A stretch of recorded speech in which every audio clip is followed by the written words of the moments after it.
including us, and I appreciate Ken reached out to me and tracked us down, and couldn't have been more thrilled to be part of this. And as you were speaking, a lot, so many things came to mind. And when I first walked in here, first thing I got was goosebumps. A lot of emotions come out just being in here. We did not want to leave the city of Detroit. We left kicking and screaming.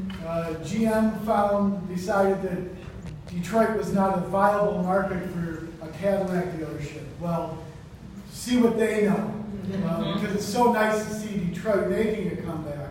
And this water tower, as I was thinking and looking, and as we were coming here, I thought, this water tower really was kind of the watchtower over 4 generations of our family.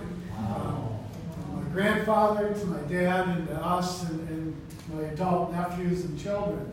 And so, really, again, and I apologize for the emotions, but it's so nice to see this being repurposed to something so unusual and so fantastic. Well, as you were mentioning, the headaches and the problems for moving it, our headaches and problems with this thing lasted many, many years. This thing wanted to come through the roof of our building. And it did? Yes, it did. Well, I mean, literally, it did. No, but I didn't tell you the story. Oh, okay. When they got it down, they said, "Thank God we got this down." How do you say this in pigeon vernacular? droppings? Pigeon droppings. There was 3 feet of pigeon droppings in the bottom. 3 feet, and it was rotting away. So what would have hit the dealership? The terminal velocity pigeon droppings from 160 feet. It would have been the largest pigeon dropping. Well, we spent thousands of dollars over the years shoring up our 3rd floor ceiling to keep this thing from coming through. So we wanted to get rid of it. We got bids and quotes to getting this thing cut down, and it was like such a problem. So that even kind of leads more into how wonderful it is that you guys saved it. Something that was such a nemesis for us has been reborn into something so wonderful. So great job, for you guys that saw this through, and so we're so happy that it's happened. So to the stories of climbing. And Tim, I think, was a little more daring and had some more shenanigans than I did.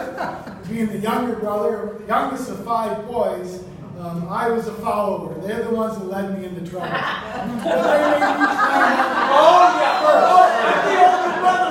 The younger always says this. And so to get to the first level to climb, you had to have an extension ladder. There was no ladder on the roof, and I don't remember if it was 20 feet up was the first permanent ladder. So we got an extension ladder, got up to that point, and it wasn't so bad at first because the original on the legs, it was kind of a slant, so there was a little more comfort. Well, then you got to a next tier where that ladder was straight, and that was a little eerier, but it came up through a hole, little hole in the walkway, which I didn't realize you guys used the walkway for these other projects. So that it was a rickety walkway. And we're walking around this thing, and there was a little railing.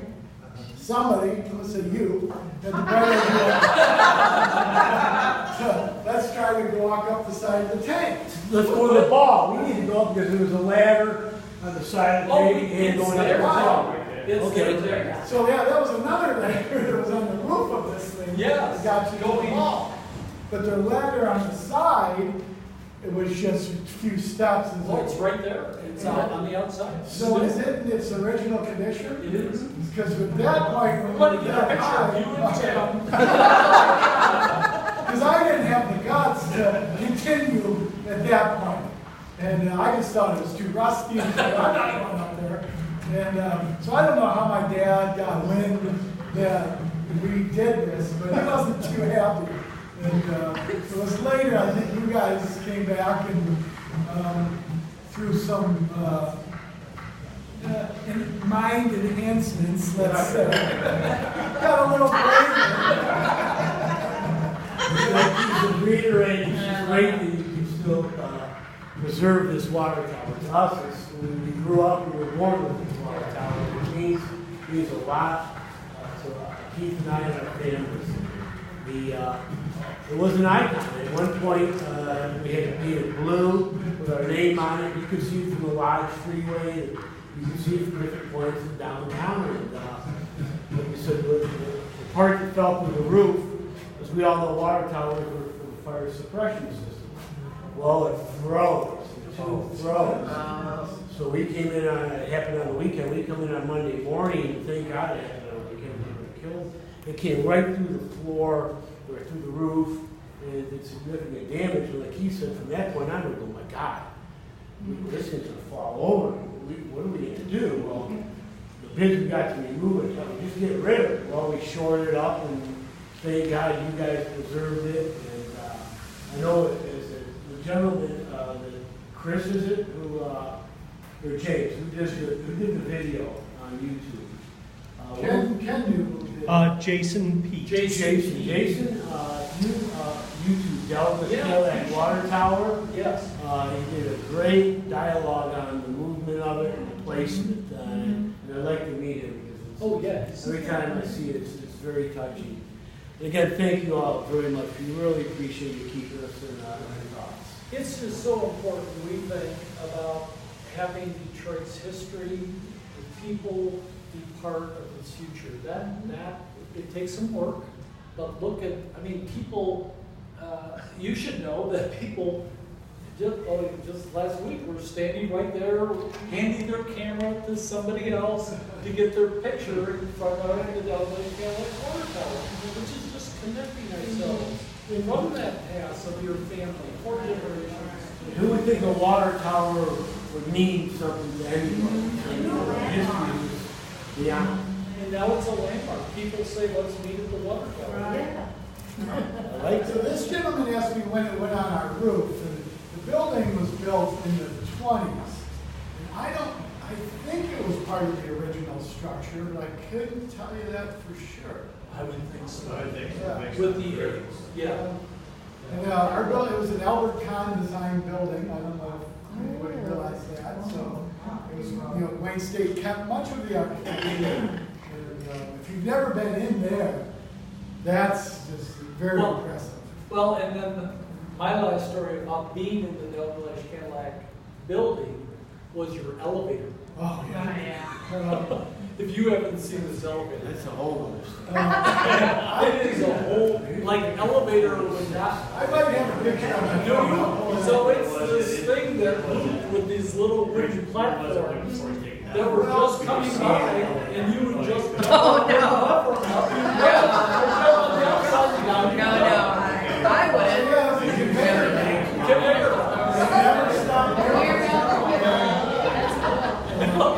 Look at the faces of everybody.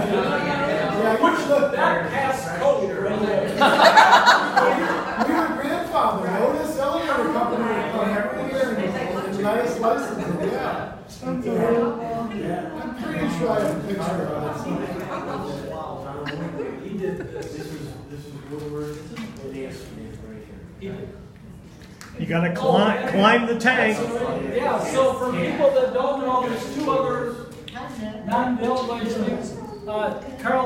Carlos Nielbach did this and that ironwork. And this is the gate from Thomas Edison's workshop in Port Huron. This piece right here. And how it's formed, it's just there's no welding, it's all held under tension. So it's extremely unusual. And then for the ferry lovers in the group, Harriet, do you want to move over? So there you go. This is where